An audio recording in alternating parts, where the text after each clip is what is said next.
So this is our first episode regards to branding 2.0, but part of our branding series, and we gonna start diving in to the foundation of a brand. What are the necessities in order to get your brand right?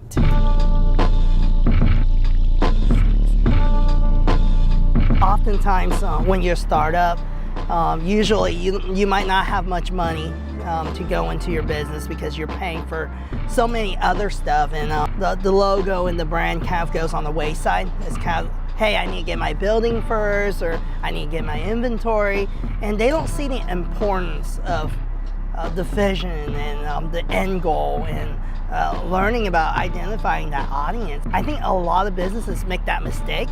So they get stuck with just this cheap logo they might have got from Fiverr or online for $50. And what happens 2 years down the road, their business starts exploding. And then now they're stuck with this thing they don't like or doesn't really represent them. So a lot of times we have people come and they feel like, hey, I want to get my brand together, and they feel that means some graphic design of their logos, business cards and stuff. But when it comes to branding, Rachel, I know you have a little different process. While I do think like the logo and the business cards and those pieces are very important elements to have as part of a brand, but to really think through and step back of like, what's the ultimate vision of the company? Where does that vision come from?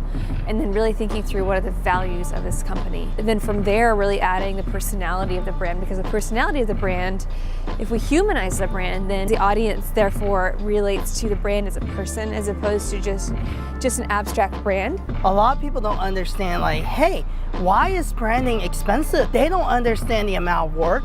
I think there's a bad taste in our mouths because there's Fiverrs, there's Upwork where you can get done really cheap. But what they don't understand is these people don't really dive in and help you understanding your why and your target audience and identifying your vision. And as a team here at J29, we feel if we can help you figure out that process, it really eliminates future issues. So everything that I do is the core of what relationships should exist on, and what they do and how they function, and what that relationship is between the client and the brand. And not just, putting words out there that sound good. Like you said, it's all about relationships, especially when it comes to all this digital marketing and social platforms. I think when you're a startup, you just try to get business, period.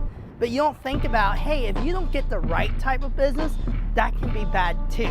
Because you end up wasting a lot of time and effort, and the results aren't good.